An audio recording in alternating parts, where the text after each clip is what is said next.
This is the ESPN Aussie Hoops Hour podcast. Kane and Olgun back in the usual slot on a Tuesday, which makes us feel very comfortable. And it's also good timing for us, Olgs, because we are, around 48 hours, just a little bit over until we get the NBL Playoffs underway, the semifinal series. Finally, we've been waiting for this. Also, when you think about the NBA starting to ramp up, I would argue that when you just tip over into March, all the college stuff, so many Aussies doing great things, this is arguably the best time on the calendar for a basketball lover, which we are here. And of course, our listeners are as well.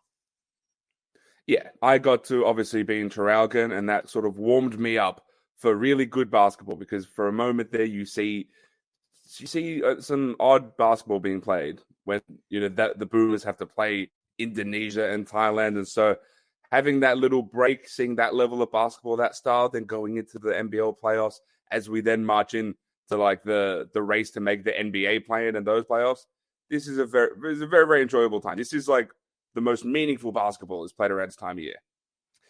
It is, and just on a personal note that probably nobody cares about, you can see we record at the exact same time, Olgun, and if you're watching on YouTube, just a little bit of daylight in the background for me as well. So we're just climbing out of the depths of winter. It's been cold, it's been snowing, so everyone's mood is just a little bit better. I want to get through to the semi-final series. I went back today and I watched the last time that Perth and Melbourne played, the last time that Illawarra and South East Melbourne played. Really fascinating games for a number of reasons, so I can't wait to dive into those series. But I thought we should start with Taran Armstrong, and this was really cool news. Again, probably over the last 36 hours as we record this on Tuesday morning. He has signed or reported everything. He's going to Golden State Warriors. He's signed a 2-way contract to be with that franchise, which, by the way, the Warriors here over the last 2 weeks have really been turning things around and winning a bunch of games since they traded for Jimmy Butler as well. So on the local front, really cool news for Taran Armstrong. And it does continue to prove that maybe there are different ways to the NBA outside of the Next Star program, which we know has become a little bit of a juggernaut for the NBL. But Taran Armstrong, you've floated it right throughout the year. It's certainly been a talking point. This was really fun news to read.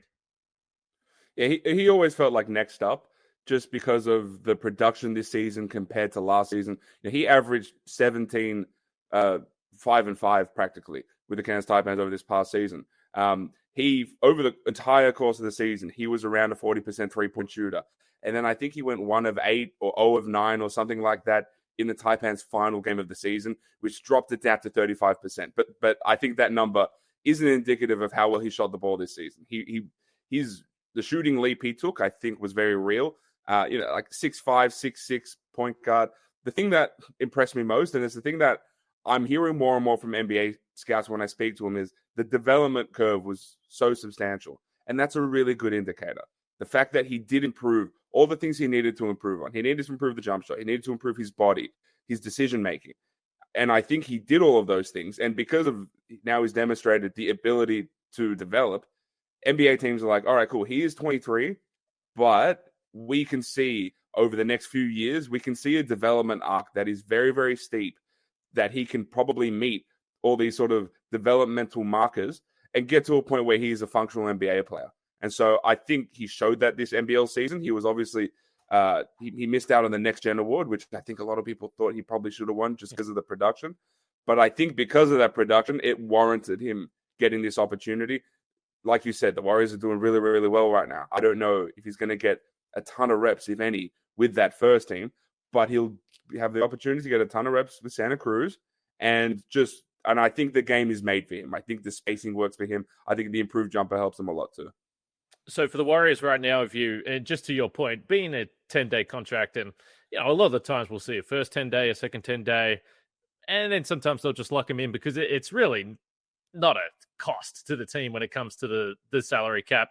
Although you do have to obviously be on the 15-man roster to be eligible for playoffs.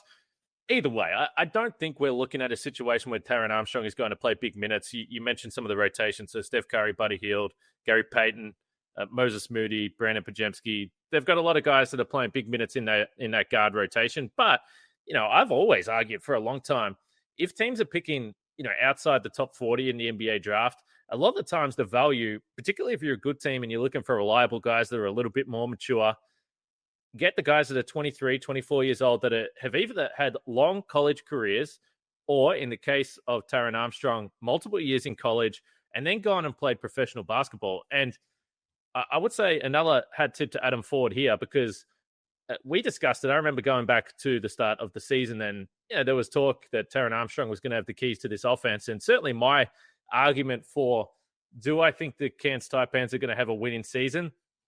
I would say probably not if they've got a guy this young that is either their best player or most important player or has the most responsibility. Like, just typically in a league like the NBL, you're not going to win a whole bunch of games. But I'm not saying the Taipans didn't want to win games and they had a bunch of injuries and some bad luck along the way. But there is no doubt that there has been a priority towards developing young talent. And this has been a great spot to land if you're someone that has serious upside. And now if you're an NBA team, you're looking at Taran Armstrong and going, well, they didn't necessarily win a whole bunch of games. They had a bunch of guys that were out of the lineup. But we've seen in a tough league that this young guy can run an offense in the half court. He can lead transition offense. He's got the size 6'5", 6'6" that you need to play the guard position at the NBA. The shooting is on the improve. So I would imagine that the Taipans, and they have to operate in a different way, they look at this and can say, hey, we've done it again. This is another massive tick for us. We've got a guy from our program to go to the NBA. So huge tick to Adam Ford and the Taipans. Yeah, two things. I think even though the Taipans lost a ton of games, I don't know how much stock teams put into the fact that they lost, and therefore that means that Taran Armstrong either isn't at the level, or that means a lot about him, or that tells us something about Taran Armstrong, because I don't think it does. No, we saw games, it. We saw it with the LaMelo Ball. You know, he's a high-level competitor. Yeah, exactly. Those teams suck. Those teams suck. Yeah. Yeah, but then the idea, so then it's good because it's not instructive about what Taran is as a competitor, because I think when you watch him play basketball, you know he's a high-level competitor, right? Yeah. And that's really important. Then the other thing is, if you're an NBL team and Cairns has to, like you said, operate in a different way, the Josh Giddey team, it was actually like decent for a good portion of it, but then it tapered away when Isaac Humphries got injured in that season. Mm-hmm. The LaMelo Ball team was bad, and so this is an interesting sort of fork in the road for the NBL as far as, what you want to be. If you're an NBL team, you can go get a high-level prospect and make that guy the man, but it probably means you sacrifice winning. And it just depends on what your priorities are. So Taran going on a two-way means that Cairns wouldn't get a buyout from this, so that they theoretically don't get like a monetary gain from this. But with Giddey, with LaMelo, with those guys, you sort of sacrifice winning to an extent, so you can have this guy get drafted really high, get a buyout, and obviously have the perception that you have helped guide this guy to the NBA. I do wonder if that's something that teams will think about. Like, if we do get a high-level prospect and make him such a priority on the team and build things around him, are we sacrificing winning? If that's the case, how do fans feel about that? How do stakeholders feel about that? That's sort of like a peripheral thing to this situation. The primary thing, the crux of this is Taran Armstrong proved to be a high-level talent. I think his game translates to the NBA. I think a lot of the skill set, the passing, I think the vision, I think the athleticism improved to a point. I think the shooting got to a point where all of that stuff is transferable to the NBA. And I think 23 is a really awkward age. He's not quite young, but he's also not quite old yet. But I think you see the development that he took over the past 12 months, and you think, this is someone big, smart, has shown development. This is someone worth betting on. Yeah, because the win-loss, to your point, of course they don't care about the winning or losing, but if Taran had this opportunity and looked like he was completely out of his depth, he's not getting a two-way. And that was the same for Giddey and LaMelo. Now, clearly they were a lot younger, but LaMelo had this insane shot-making, just the skill, and he's been sort of stuck in purgatory in Charlotte at the moment. I still would love to see him on a good team, but you see it straight away, and you saw it in that Illawarra season that it wasn't just flash with nothing. The guy is an insane shot maker at 18 years old in that league when the team wasn't winning, but necessarily did he help them win games? It's hard to say at that point, but that wasn't a good team. Giddey had that absolutely elite vision and passing. And, for Taran, I would say similar passing. I'm not saying he's at Giddey's level right now, but a really high IQ, almost traditional point guard. Here's the other thing that he showed on a couple of occasions in close games. He's happy to take the shot and he's happy to take the moment. Like he felt like a big moment guy. That kind of stuff matters as well. And for the Warriors, as we said, they're not bringing him in to help them win a title or to help them necessarily win playoff games this year, but they get him in their team early. they get a look at him for potentially a late roster spot next year.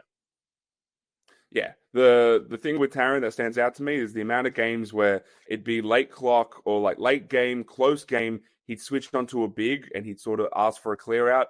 He's just got that sort of like MFer to him where he knows that like, all right, there's a big on me. I want to take this shot. I want to get on the rim because I know that this big's on me. I can get by this guy.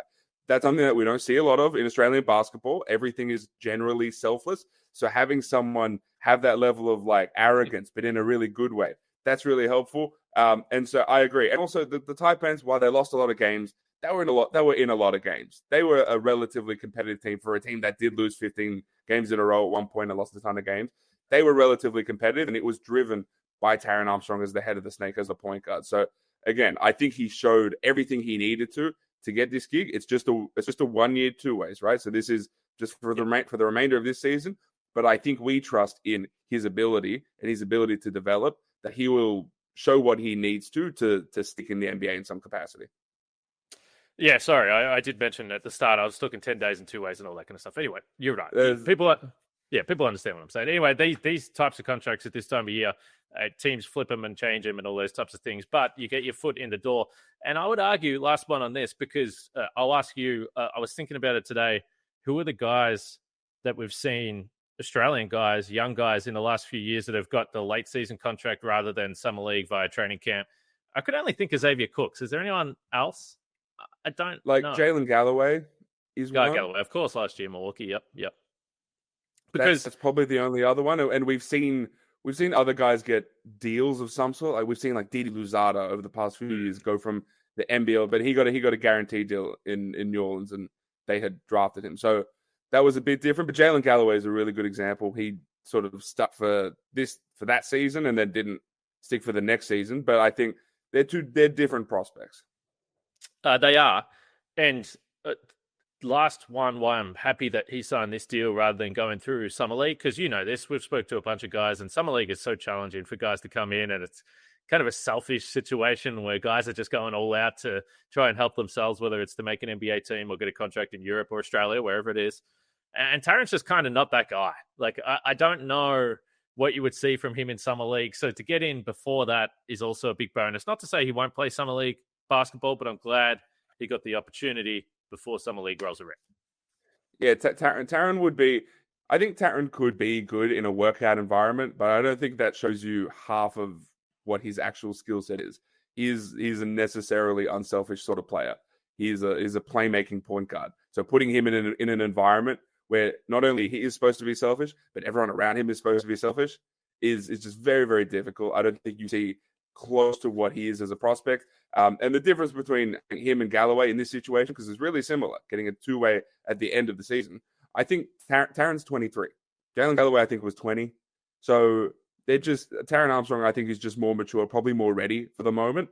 And so I think, again, that gives us trust that he will be able to figure out a way to stick out there. Because a lot of NBA teams these days, they're betting on big and smart. That's what Taran Armstrong is. Yep, the size absolutely matters. And, exciting. We spoke about the size of guards, and, Dash Daniels, obviously, next year, you suspect he's still growing. Different opportunity as the next star, but he gets there with Melbourne. Speaking of Melbourne, let's talk about the semi-final series now. So Thursday night, it all gets going again after Nothing But Net Aussie Hoops. You'll be there. Ryan Brockhoff will be there. Andrew Gazel, Nard Copeland. So check that out leading into the coverage of this game. Is there any series you want to tip into first? I'm happy for you to lead the way here. Let's go Melbourne, because you mentioned Melbourne, because this is one of the best defenses in the league versus one of the best offenses we've ever seen in the league. And it's basically which one wins out. Where does the officiating lean to? Can United stop those scoring bursts that the Perth Wildcats can go on? Can the Wildcats defend consistently over the course of a series? We talk about winning playing games, and the 36ers were prime example of a team that could go and win one playing game, but do they have the sort of defensive foundation to win two? It's very, very difficult to see that happening. Same thing with the Wildcats. They have the offense to go and win a game that maybe they're not supposed to, but do they have the defensive foundation to really stick with you and compete over the course of a series against a very organized Melbourne United team that's been there before? I don't know. I think the most interesting thing about this, and Perth 0-3 against Melbourne this year, the game very early in the season, they lost by like 29 points or something like that. It was ridiculous. I think I'll tell you why I think this is really interesting, because I feel significantly more optimistic about Perth than any of the results tell you. But the reason for that is because we haven't seen this version of Perth play Melbourne. So even if you go back to the last time that we saw Perth play Melbourne, it was on January 22nd. So we're talking about a month ago. But at that point in time, you had Almansa, Aquera, and Withers starting that game. Those guys, well, Withers shouldn't even be active, I don't believe, unless there's some late injury here. Aquera and Almansa might play a few minutes. But if you just look at the box score, and Melbourne won this game 99-93, you're going to see a massive change. So Withers played 15 minutes, so did Almansa. Aquera was in double-digit minutes. Even Wagstaff played 20 in this game. Pepper played 15.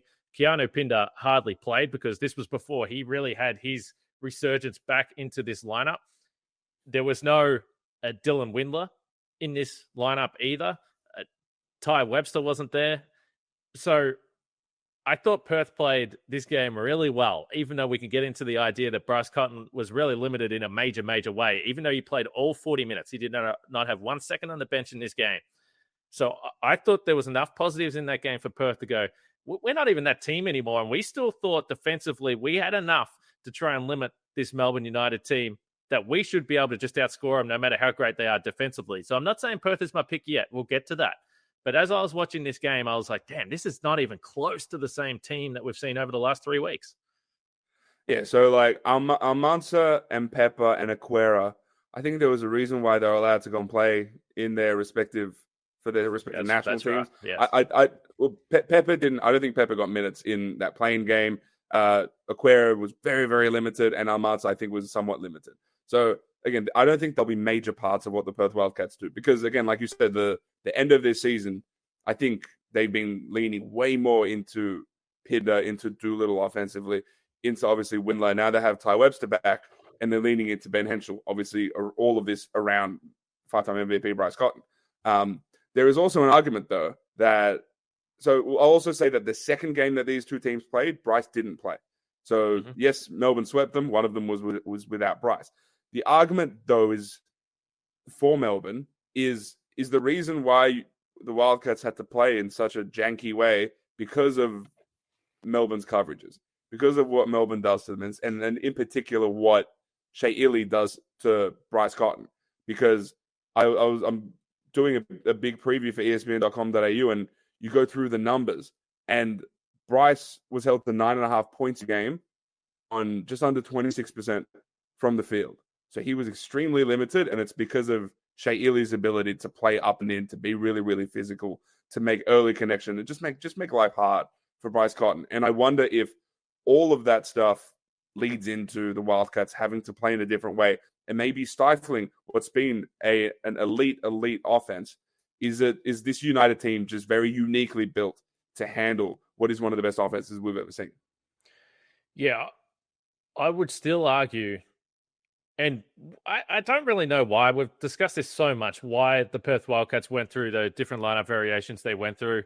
I kind of like it because it almost helped this Perth team get out of a funk where they were lacking the energy. The defense wasn't quite enough. And those young guys really did help this team. But as I was watching that game where Perth were just kind of hanging around, even though Bryce Cotton actually wasn't even able to touch the ball, it was basically full ball denial from Melbourne United. And yes, it was Shea Ili. But the beauty of this Melbourne team is that if Bryce Cotton is playing 40 minutes, he's going to work so damn hard to even just touch the ball, because it was Shea Ili who had the first chance. Then he checked out of the game about 6 minutes into the first quarter. Then it was Ian Clark who came in and played the full ball denial. And then Shea Ili came back in early in the second quarter. And then when Ili and Clark were on the bench, it was like, hello, now you got Matthew Dellavedova. So it was actually a three-pronged, full-blown ball denial for Bryce. And credit to Bryce. Even though he's such a great scorer, he is very unselfish, and he made a lot of nice plays in that game to get other guys involved.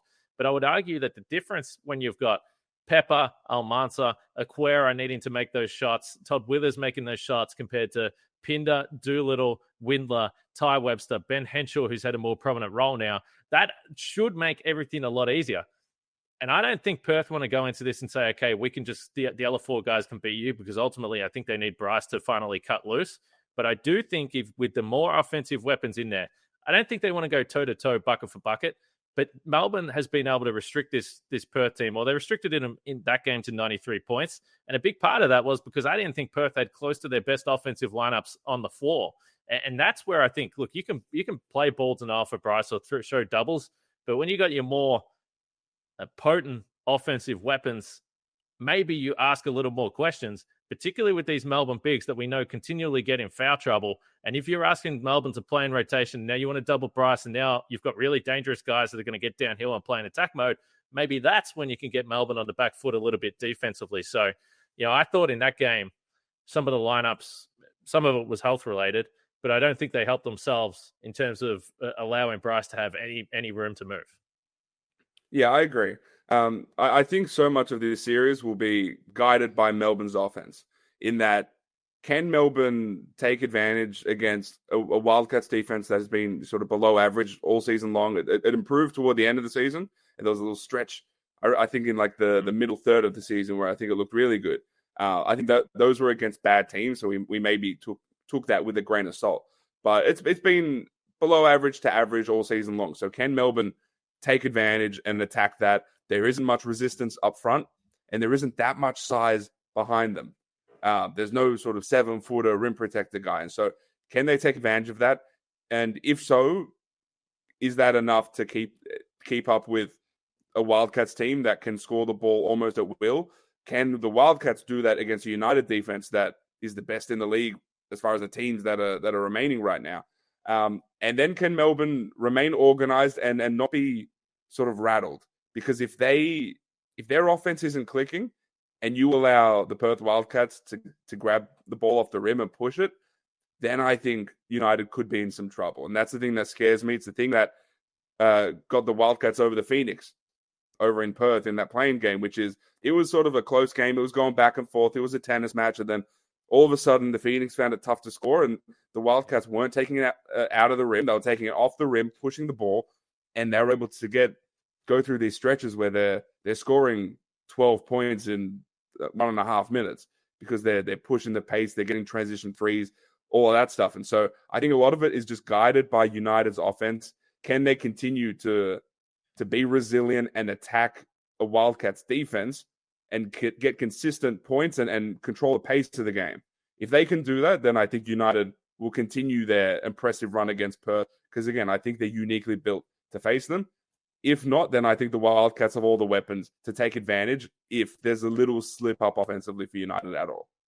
Yeah, Melbourne through the season sometimes go through stretches of 5-6 minutes where they just take bad shots and they're just launching threes, and they're not using Jack White, who, by the way, this last time they played, 26 points, 18 rebounds, was utterly dominant. They got the ball to him at all times. He was able to really work over the young front court of the Wildcats, and Keanu Pinder didn't play big minutes in that game.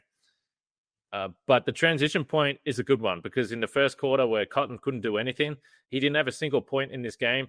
He got his first bucket with 1 minute 24 to go in the first quarter. It was a turnover.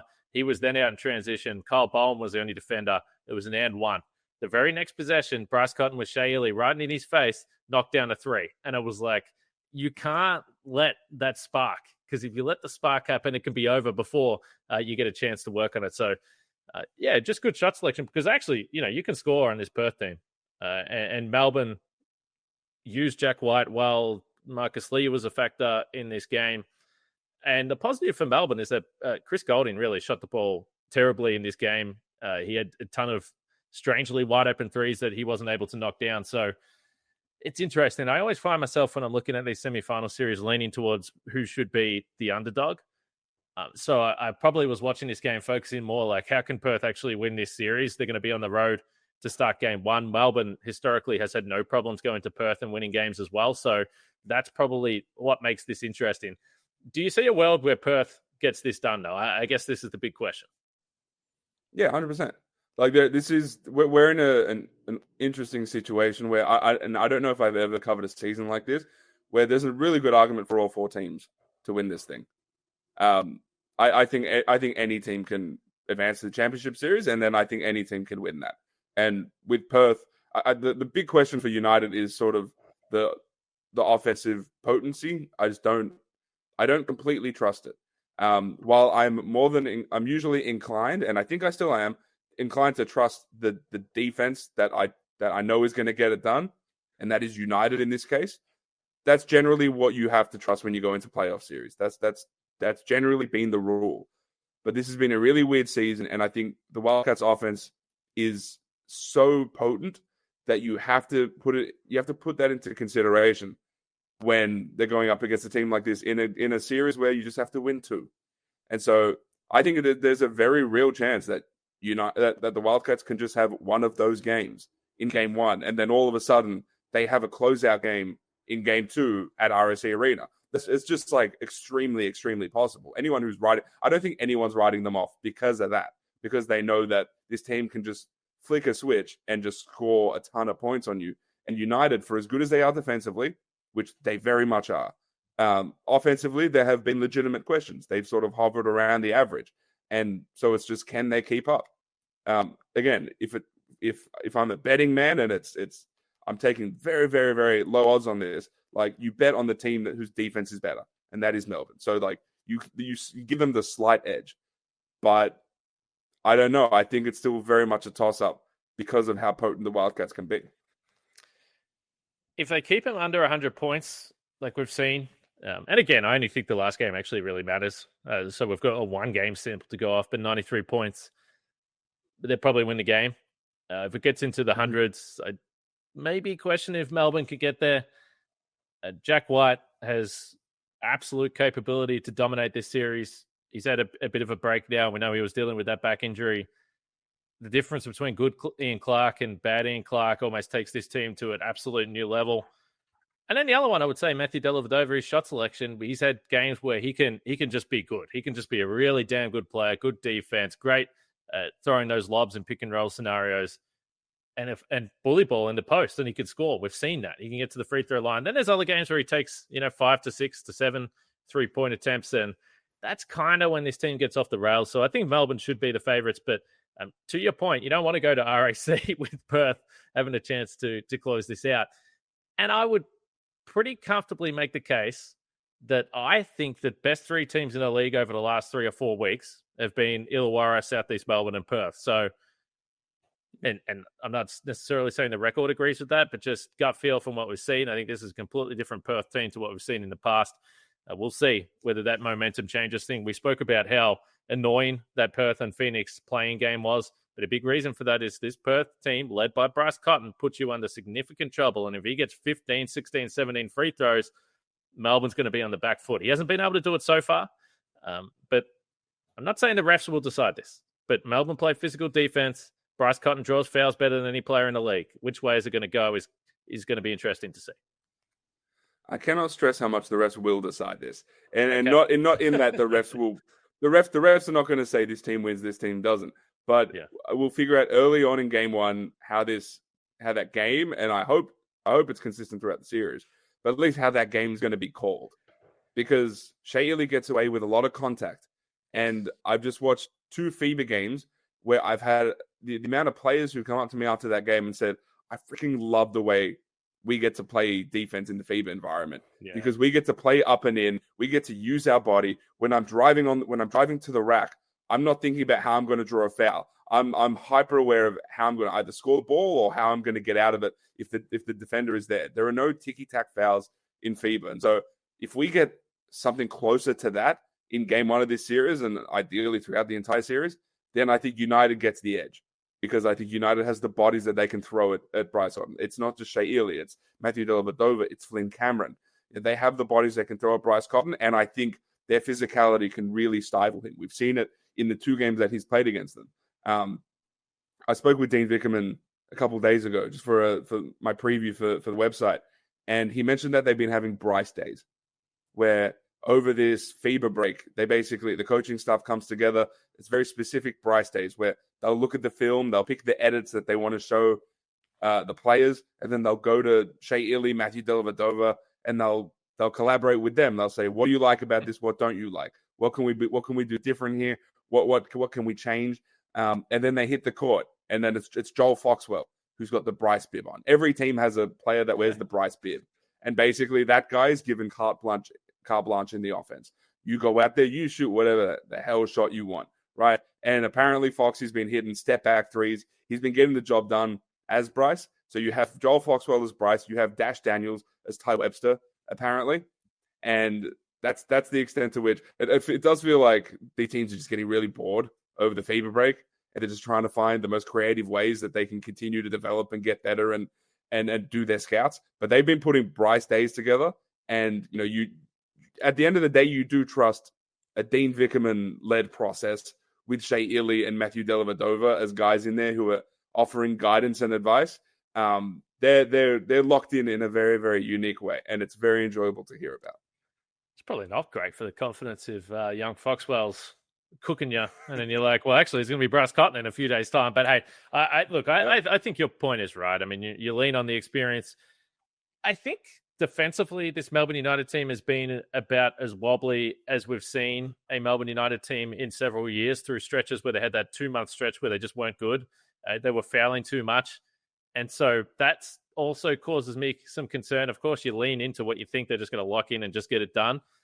But I can sniff an upset in this series. Either way, I think both semifinal series probably go in 3 games next time we catch up. Hopefully they're still rolling by that point in time. We have got a couple of game 3s still to come after this weekend, but I think it's going to be awesome. But I don't think it's going to be as interesting as this next series. South East Melbourne and Illawarra, I think, is unbelievable for a number of reasons. And I know we've just talking about Dean Vickerman and John Riley, and I think they've had unbelievable coaching seasons.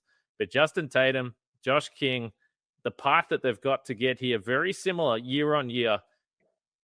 I would argue 2 coaches that are more willing to change what they do in game than any other in the league. Really interesting, versatile lineups. Southeast Melbourne most likely confirm this, getting a star player back in Derek Walton Jr. for game 1. I watched this, and the interesting thing here, last time these 2 teams played, New Year's Eve, it was so long ago, but the final was 110-105. Phoenix won that game. It was incredible. So this one is my favorite series out of the 2. I can't wait for this one. Yeah, I'll hit the Derek Walton thing first.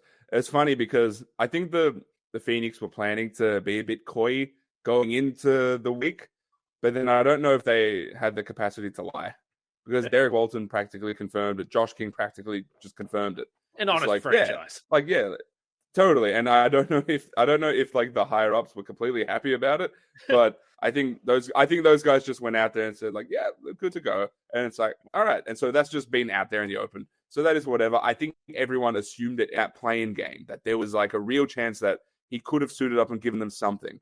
And so that gives you an indication of, where he was at that point. Throw in a 2-week FIBA break, and it gives his body a real good opportunity to really mend. On the other side, the Illawarra Hawks, I'm told that Trey Kell and Darius Days, they're both dealing with sort of soft tissue-y sort of injuries. Darius Days with a hamstring. They both could have played in like the last 2 regular season games for the Illawarra Hawks, but those games were largely meaningless just because they had locked up the number one spot already. So they held them out of that one. And so they've just had the entire FIBA break, and even longer. They've had the playing week and the FIBA break. I think it's 20 days to really get on the mend. I was at Illawarra Hawks practice last week. I think Darius Days is down like 7 or 8 pounds. Wow. So we're talking like 3 or 4 kilos. So he's in a really good place physically.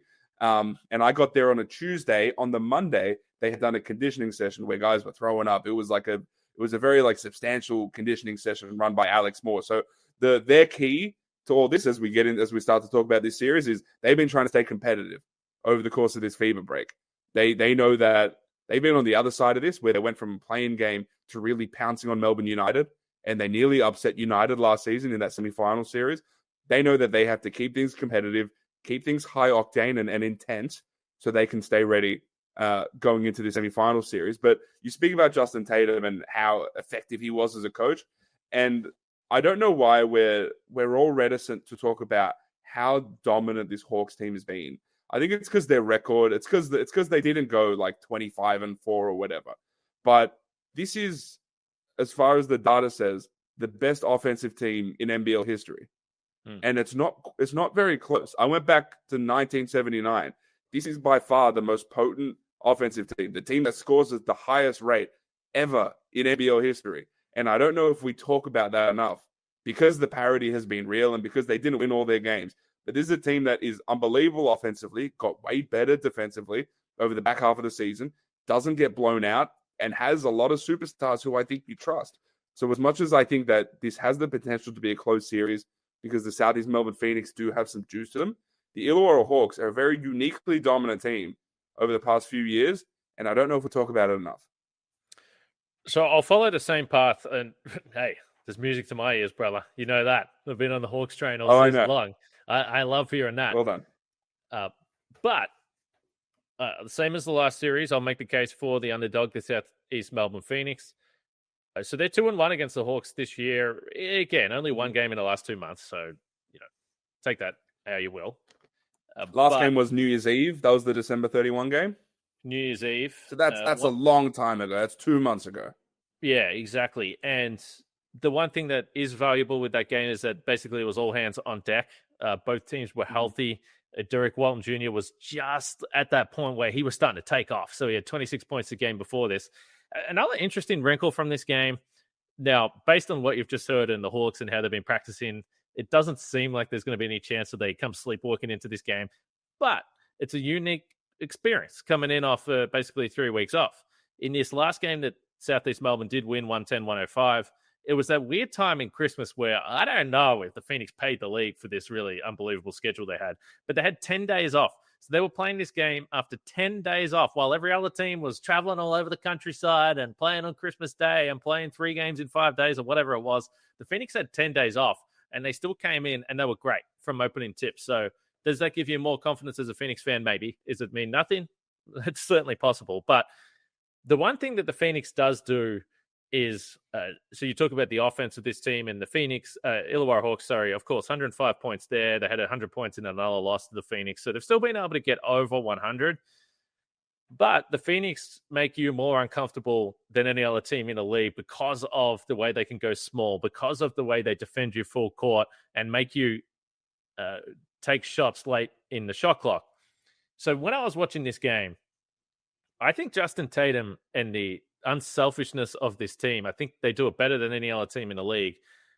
They will dictate their offense or run their offense through any player where they believe that there is an individual specific mismatch. And you can almost certainly tell in the first 5 minutes of the game based on what they're trying to do offensively.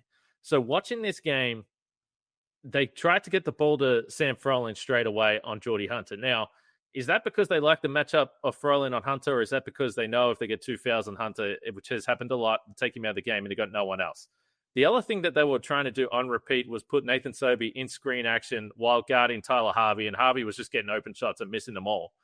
So straight away, I'm noting it down. Okay, they think that they can use Froling and Harvey to beat this team, but then they will also immediately switch it up. And the Phoenix brought in Owen Foxwell on the first possession. They cleared out the left side of the floor for Trey Kell to post him up and score at the basket. So that's why Justin Tatum is such a genius coach, because he will change mid-game the way he's trying to attack. But the one thing that I don't think the Hawks were prepared for was once Hunter went off the floor, they went small, and all of a sudden the Phoenix had the advantage, 5 guys that can harass. They weren't able to run their offensive sets. So I would almost argue that the Hawks, and if Sam Froling can't dominate, how quickly is Tatum willing to say, okay, Froling, sorry, you've been a dominant player for us, but we need to use Darius Days, we need to use Lucky Olbrich and match small to small, because that's when they look the best. So in a weird way, one of the biggest curiosities I've got is what do the Hawks do when the Phoenix goes small? The thing that's interesting is that every game is a chess match of sorts, but this one will be because of the different styles that both teams can play. And it's unique because both Tatum and King have not been scared to just bench their bigs. Yeah. We've seen Geordie Hunter play 15 minutes in games just because Josh King sees the advantage that he has with Matt Hurd at the 5 and leans the hell into that, right? Mm-hmm. Now, I think it'll be similar. I agree with you. I think Lucky Olbrich's leap is something that I don't know if we talk about it enough, but I think he's been really, really good and especially getting on the rim and using his size to his advantage. If he's on the floor, then he, I think, has an advantage on the offensive end. But can he stay with someone like Matt Hurt if Matt Hurt is the guy that's at the 5? I think Hurt will become the most important player in this entire series. I think he's the guy who I think will guide everything, because on one hand, I don't know if we've seen a scorer like him in the NBL in a really long time. Just someone who can go and put the ball in the bucket at the way he can. Someone asked me about it the other day, and I thought maybe like Anthony Lamb, in just his ability to go put the ball in the bucket. Lamb did it in a more traditional way, whereas Matt Hurt does it in this super unorthodox kind of floppy way. And I say floppy as like a compliment. He doesn't flop. He's just very like gangly sort of human being. Who guards him? Is this, how does Mason Peatling compete against him, presumably from the get-go? And then when they put Matt Hurt at the 5, Cam Sam-Froling stay with him. Matt Hurt hasn't been shooting the ball well, but he can attack you from the perimeter. Is there an advantage there with Matt Hurt against Sam Froling, Matt Hurt against Lockie Ulbrich or Darius Days? But then the other end is where it becomes interesting, because I don't think Matt Hurt has a chance at doing anything against Sam Froling in the block. If Sam Froling catches it on the low block against Matt Hurt, I think Sam Froling wins that 9 times out of 10. And then I can see, and we've seen this with the Hawks over the course of the season, I can see them getting Matt Hurt in bulk on balls and making him work defensively, because he's not the greatest defender. And I think once you have Trey Kell or Tyler Harvey coming off those on balls, if they're in that deep drops, I don't know if they're going to be able to stop either of those two guys. And if they're hard showing, I don't know if Matt Hurt has the ability to hard show and recover. So, and this Hawks team is really good at moving the ball. They get the ball from side to side, and they're very unique because they have elite shooters on that weak side corner as well. They have Hyunjung Lee, they got Todd Blanchfield. So this will be a really fun chess match. I think Matt Hurt will become the sort of center of this series as far as where teams go, where coaches go, what adjustments are made. I don't want to, as much as I did say that the Illawarra Hawks are uniquely dominant this season, the South East Melbourne Phoenix have a real chance, especially with Derek Walton Jr. back. He gives them that extra bit of juice. They have the depth in Owen Foxwell, Angus Glover, Ben Eyre, but Derek Walton Jr. gives them that bit of offensive juice to get them over the top if they really need it, because keeping up with Illawarra's scoring will be key here. Yeah, it's interesting because what you were just talking about is exactly what that's the temptation with Froling. If Hurt's at the 5, it's like we should be able to just score. And there was a few possessions in this game where they did try and force that. And I would almost argue now, Geordie Hunter is a better defensive player than Matt Hurt. Like, that's not. But I think where Froling sometimes can dominate, first of all, the size, and he has got really nice touch, and I think he's actually got better. But he's also really nimble. And I think when Sam Froling can really dominate games is when he knows that he's too athletic and too fast for the opposition big man. And it was kind of interesting that Hurt actually did a decent job staying in front of him, because he was probably just a little more quicker and probably a little more nimble. And what that actually did was, then you spoke about Peatling. Peatling a lot of the times was at the 4, and Peatling could do absolutely nothing with Joe Wieskamp, who I wouldn't say has had a great season, but he's had some of his best games against the Illawarra Hawks. And that's really interesting. In that game there, he had, I think, 25, 26 points, and he was just utterly dominant. And anytime Peatling was on him, he wasn't just shooting threes. He was getting to the basket, which we really haven't seen all season long. So that was when Tatum was like, man, I probably don't want to do this, but I got to get Froling off the floor, and we need to match small. And actually, Davo Hickey with Harvey, with Trey Kell, and then perhaps it's a Days and Ulbrich, or mix and match the lineups. That's when they actually looked more dangerous. So I would suspect Froling's still going to have a decent impact in this series, and I do think that they'll try and take advantage of that matchup. But it was just interesting, as much as we've discussed, and I've said a lot about the Phoenix and potentially struggling when they go small. A lot of the times, teams are having more success when they actually match small, because they realize that when their bigs are on the floor, the Phoenix are so scrappy and so tough defensively that they're able to cause a lot of chaos and cause a lot of turnovers. And if the Phoenix get in transition, it's all over, because they can actually score the ball, particularly with Walton back in the lineup. So that's why I think this is going to be such an interesting arm wrestle in every single game.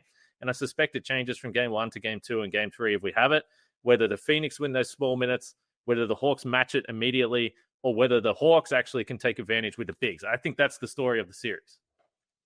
Yeah, the thing about the Hawks though is that they have the way they're built. They have the ability to match those small lineups. Yes, and put forward really effective lineups. So and that's they like to finish games with Davo Hickey, Tyler Harvey, and Trey Kell, but they have the ability to put Young Jung Lee at the 4, or Todd Blanchfield at the 4, or even Dan Greeder. And Dan Greeder gives them something unique as well. Right. And so even, with Dan Greeder on the floor, you can play Davo Hickey and Dan Greeder at the same time if you want, because you could just push the hell out of the ball. But they have a lot of options at the 4, and the positional versatility is impressive. Not just the guys who can play the 3 and the 4, but guys who are 4-5s. Darius Days, Mason Peeling are theoretically, 4-5s in the NBL. So they have a lot of looks that they can throw at you. It's funny what you mentioned about Sam Froling playing way better against bigger bigs than smaller ones, where theoretically you think he should have the size advantage over the smaller guys, but he struggled, like you said, against Hurt in that matchup. He struggled against Alex Tui against the Sydney Kings the last time they played. I don't know what it is, but he's just had some issues against them. Again, come the playoffs, Sam Froling is one of those guys in the league that I think I trust in that environment. Yeah. He was there last season. He's been around the league enough. He's a mature basketball player, so I very much trust what he's going to give you on both ends. This will be a really fun chess match between two American coaches who are not scared to make sort of bold decisions. And whether that's lineup based or whether that's schematically, these guys are fully willing to go and throw stuff out there and see what sticks. And I'm very excited for it. I still think I think it will be close. I think any team can win this thing, and I'm sticking by that. But I think the offensive juice that Illawarra has, even with Derek Walton Jr. back, they're just going to be an unbelievably tough team to stop. We've never seen an offensive team like it. The fact that they are also really high level defensively, especially toward the back end of the season, makes me trust what they're going to bring to the table. I agree. So let's wrap this up. We've had a pretty in-depth conversation. So that's just some of the things I'll be looking for with both of these series. With all that being said, who's in the grand final? Do you see an upset, or you think we got Illawarra Melbourne? Illawarra Melbourne is the safest bet. Yes. But if we have Illawarra Perth, it wouldn't surprise me at all. Purely because of Bryce Cotton's greatness and the Wildcats' ability to just ram points down your throat. And I think that's just going to be a very tough thing to contain. Even in the postseason, where theoretically where the pace is supposed to slow down and where things are more physical, Illawarra Perth wouldn't surprise me. But I think the safe money, even though I don't think you would bet your house on it, Illawarra Melbourne feels like it's it. Yeah, there's been one team in this league from start to finish, and I know they had some weird losses, lost to Cairns, once or twice, was it? Yeah, they had some strange games there, the Illawarra Hawks. For the most part, I felt every time they got in a big game, this team was prepared and this team was able to ramp it up. So for that reason, based on what we've seen across the whole season, Illawarra was a step above everyone else. I believe that early. They followed through with it. Only some slight lulls. We generally always see that. So I feel comfortable with Illawarra, even though Phoenix is such a unique lineup that you talk about the change from what we're talking about today compared to what we were at the end of November. It's ridiculous. It's a great story. The Phoenix have been close before.